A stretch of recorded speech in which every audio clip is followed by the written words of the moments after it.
Salut, c'est Trado, je suis content de vous retrouver pour la mise à jour des zones d'accumulation rationnelle. Je vous rappelle que ce format s'adresse en priorité à ceux qui désirent investir pour le long terme avec des trackers, avec des ETF qui vous permettent d'investir en une seule action sur tout un indice. C'est quand même plus pratique que d'acheter une action de chaque indice composant la zone qui vous intéresse. On va commencer avec le SP500. Donc si vous vous intéressez à l'investissement dans les 500 plus belles ou grandes entreprises américaines, nous avons constitué ici une zone de résistance à 4818-4784 qui s'avère être assez dangereuse. Je ne pense pas à titre personnel que nous soyons sur une zone d'accumulation rationnelle. De toute manière, je vous rappelle qu'on n'a pas à se presser non plus. Il s'agit d'investir petit à petit, de ne pas acheter en une seule fois. On a déjà investi sur cette zone. Ici, c'était le 20 décembre. Je ne vois pas pourquoi j'achèterais maintenant. J'achèterais si je ne l'avais pas déjà fait ou si je voulais encore renforcer sur un retour dans la zone des 45-35, 45-50, et la prochaine zone d'accumulation rationnelle serait un retour éventuel sur le support hebdomadaire des 42-70, 43-60, ou alors dans le meilleur des cas, si on devait repartir de l'avant, j'achèterais au cas où on clôturerait au-dessus de l'obstacle des 48-18, 47-84. Je vous montre les bougies Aiki-Nashi parce que c'est toujours intéressant de voir où en sont les forces en présence. Et comme vous pouvez le voir, nous avons constitué une deuxième bougie rouge sans mèche haute. C'est une bougie qui est baissière et qui invite à considérer encore une fois que l'on n'ait pas fait les plus bas. On va passer à la tendance, j'ai oublié, la tendance de long terme est toujours haussière puisqu'on est au-dessus de la M200 qui monte. Par contre, la tendance de fond est menacée. On est en train de la casser. Alors, on peut toujours avoir, et le SP500 est coutumier du fait, une fausse cassure. Ça s'est d'ailleurs produit 2 fois de suite ici. Mais ce n'est pas suffisant à mon sens pour acheter sur le niveau actuel. Et on passe au Nasdaq. Si vous voulez investir dans les plus beaux fleurons technologiques américains, c'est l'investissement en Nasdaq et en tracker Nasdaq qu'il vous faut. D'ailleurs, la tendance de long terme est toujours haussière. On est au-dessus de la M200 qui monte. Ce n'est pas le cas de la tendance de fond qui est maintenant neutre puisqu'on est en dessous de la M50 qui monte. Néanmoins, cela n'a pas grande importance lorsqu'on veut accumuler progressivement et justement nous sommes sur une zone d'accumulation rationnelle ici puisque nous sommes sur le support journalier des 15 690, 15 540. Cette zone a déjà été testée 3 fois, enfin 2 fois lors de l'attaque de début décembre et mi-décembre. Va-t-elle tenir ou pas? On n'en sait absolument rien. Ce qui est certain, c'est que c'est une zone sur laquelle les investisseurs de long terme peuvent être intéressés par des achats. La zone suivante serait un retour sur le support hebdomadaire des 15 200, 14 700 si on y va. La physionomie de la bougie du jour montre que la pression baissière est loin d'être absente. Elle est même très présente, elle est forte et on le voit à la présence de ces 3 bougies sans mèche haute qui manifestent la pression baissière bien en place. En tout cas, on l'aura compris, on est sur une zone d'accumulation rationnelle dès maintenant. Lorsque l'on aura franchi la résistance hebdomadaire des 16 615, 16 770, également, certains pourront être intéressés par des renforts. Et on passe à l'Eurostoxx 50 si vous voulez investir progressivement petit à petit dans les 50 plus grandes entreprises cotées européennes. Eh bien c'est cela qu'il vous faut. Le tracker, l'indice Eurostoxx 50 est toujours dans une situation où la tendance de long terme est haussière, la tendance de fond est haussière également. Donc la tendance est clairement beaucoup plus résiliente que sur les marchés américains évoqués. Nous avons touché un support journalier, celui des 42,90, 42,80, ancienne résistance qui a été cassée, qui a été testée plusieurs fois, qui a montré sa solidité. C'est une zone d'accumulation rationnelle, on en a déjà parlé. Nous n'avons aucune raison néanmoins d'être garantis, d'être rassurés que ce support tiendra. Si ce support devait casser, la prochaine zone d'accumulation rationnelle serait le support journalier des 4000, 4085. Ça donne un peu le vertige, pas sûr qu'on y aille, puisque ça correspondrait à une baisse de 5 à 7% pour visiter cette zone, mais en tout cas, première zone d'accumulation rationnelle, le contact des 42,90, 42,80. Deuxième zone d'accumulation, un retour sur le support des 4000, 4085. Troisième zone d'accumulation rationnelle, si d'aventure on devait clôturer au-dessus de l'obstacle des 44,15, 43, 80. À noter que les bougies Aiki-Nashi montrent que la pression actuelle est baissière. Naturellement, on a baissé, mais La présence de mèches hautes sur les bougies Aiki Nashi montre que la pression n'est pas aussi forte que celle qui actuellement se présente sur les marchés américains qu'on a vu précédemment.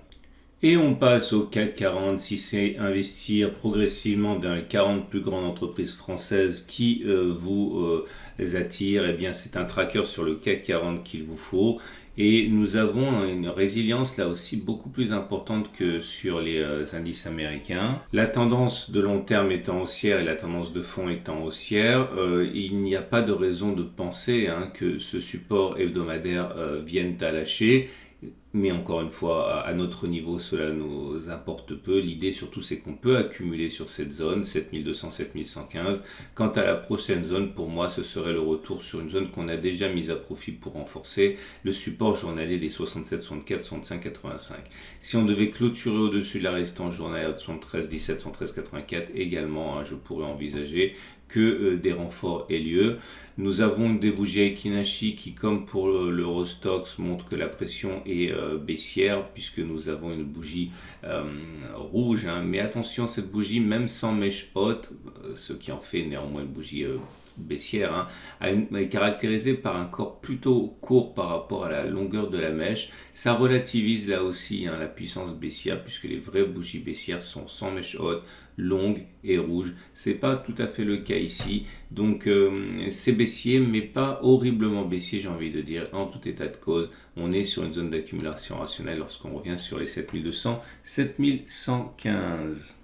Et le Nikkei 225, c'est-à-dire l'indice représentant les plus grandes entreprises cotées japonaises, montre une méforme évidente qui se manifeste par le fait que nous soyons avec une M200 plate, une M50 plate et en dessous en plus. Donc la tendance de long terme et la tendance de fond sont neutres. Je ne vois pas d'intérêt à investir actuellement. On a déjà investi à plusieurs reprises, notamment lorsqu'on est venu solliciter le support journalier des 27 680, 26 980. Pour moi, ce serait la prochaine zone d'accumulation rationnelle si on retournait dans cette zone, ou alors en franchissement de la résistance journalière des 29 280, 29 380. Les bougies Aiki Nashi montrent que la pression est baissière, plutôt forte avec un long corps rouge, mais là aussi la présence d'une mèche basse plutôt longue limite un petit peu l'ampleur de cette pression baissière. Et que d'occasion si vous voulez investir sur le marché chinois. Regardez, depuis les plus hauts de 2021, l'indice chinois a abandonné, si on prend le mois de février, jusqu'à 35%, autrement dit un tiers de sa valeur perdue. On remonte un petit peu, mais on est toujours à 32% de baisse. Si vous pensez que c'est qu'une mauvaise passe due notamment au secteur immobilier et qu'on ne peut pas envisager que le marché chinois reste sur ces niveaux, vous êtes sur une excellente zone d'accumulation rationnelle, puisque nous sommes sur un support hebdomadaire ici, 85, 02, 13, toute cette zone très profonde est une zone d'accumulation rationnelle, donc on peut envisager que certains investissent dès maintenant, mais éventuellement à mesure que l'on s'enfoncera, puisqu'on peut encore perdre 6%, par exemple chaque fois que l'on perdrait 2 ou 3%, investir encore et encore, on ne sait pas ce qui va se passer, on ne sait jamais ce qui va se passer. Qui pouvait prévoir que l'on perde 30% sur le marché chinois depuis un an? En tout cas, ce qui est sûr, c'est que si vous pensez que le marché sera plus cher dans 6 mois, 1 an, 10 ans, eh bien vous êtes sur une belle zone d'accumulation rationnelle sur les niveaux actuels. On remarque d'ailleurs la progression depuis 2 séances qui détonne un petit peu avec ce qui se passe sur les autres marchés, suffisamment en tout cas pour inscrire une bougie verte qui montre que la pression baissière s'atténue, elle devient même légèrement haussière à présent. Et enfin, pour ceux qui souhaiteraient investir sur les marchés émergents, donc Chine incluse, mais pas seulement, nous ne sommes pas sur une zone d'accumulation rationnelle. La zone d'accumulation rationnelle est le support des 11,80, 11,89, voire une cassure de la zone de résistance générale des 12,47, 12,55. Néanmoins, j'imagine que ceux qui voudraient commencer à investir parce qu'ils ne l'auraient pas fait puissent commencer de manière arbitraire maintenant, mais n'oubliez pas que ma méthode repose sur l'idée qu'il faut investir petit à petit, constamment, sur les bons niveaux. Donc juste un petit peu maintenant, je peux comprendre, mais faire un all-in, passez-moi l'expression, sur les niveaux actuels me semble un petit peu plus, on va dire, audacieux. On est toujours à 16% en dessous des plus hauts qui ont été inscrits en février. On a été entraîné dans notre baisse par le marché chinois naturellement, mais c'est pas aussi grave car il y a d'autres indices dans cet indice global. En tout cas, au pire, on a perdu 20% et là, on se remet un petit peu de nos émotions. pas suffisamment pour inverser la tendance puisque nous sommes en tendance de long terme baissière, en tendance de fond baissière. Alors regardez les bougies Aiki-Nashi qui évoquent clairement l'amélioration en cours puisqu'on a une bougie verte. Néanmoins attention, c'est pas une bougie très haussière. Vous voyez à la présence de mèches basses et hautes. Les bougies très haussières n'ont pas de mèches basses comme ici, vous voyez. Voilà, c'est l'heure de vous divulguer maintenant, si vous êtes nouveau dans ce format, mon partenaire privilégié pour les trackers. Et ça y est, c'est fait. Après beaucoup de réflexion, j'ai trouvé le partenaire, je pense, idéal. Alors, il faut que vous sachiez que par courtoisie et par transparence, je suis payé en promouvant ce partenaire. Mais encore une fois, j'ai quand même la certitude que c'est un excellent courtier.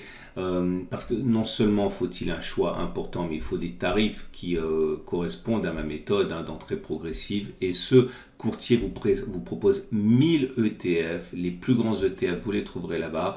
Il est régulé par la BaFin. La BaFin, il faut savoir que c'est encore plus strict que l'AMF selon les spécialistes. 1 million de clients, 6 milliards d'euros sous gestion, 1 euro seulement par frais de transaction. Autrement dit, c'est parfaitement adapté à la stratégie que j'évoque avec vous depuis maintenant longtemps. Ça vous coûtera même rien au niveau des frais si vous avez des achats programmés. Ouverture de compte en quelques minutes et cerise sur le gâteau. Vous avez une action offerte gratuitement si vous ouvrez un compte. Voilà. Donc si vous voulez soutenir le travail que je vous fournis ou si vous voulez tout simplement rien soutenir du tout, mais profiter des opportunités que vous propose ce broker, eh bien je vous laisse découvrir ça juste en dessous de la vidéo. Je pense que j'ai ménagé le suspense. Je vous invite à regarder ma vidéo régulièrement pour voir si on arrive sur des zones d'accumulation rationnelle. Je vous invite également à vous abonner à ma chaîne YouTube, 1 pour ne pas louper les mises à jour et 2 parce que en semaine, tout au long de la semaine, lorsque l'on arrive sur des zones d'accumulation rationnelle évoquées dans cette vidéo, eh bien je le dis, si j'ai la chance d'être devant les écrans, ce qui vous évite à vous d'être aux aguets constamment. Mais là, pour avoir ces messages, il faut regarder les posts que je poste sur YouTube dans l'onglet communauté. C'est pour ça également que vous auriez éventuellement intérêt à vous abonner en mettant les notifications, comme ça vous êtes au courant, donc la petite clochette, comme ça vous êtes au courant des messages que je poste en temps réel. Je vous donne rendez-vous tout au long de la semaine et également la semaine prochaine, samedi, pour la mise à jour.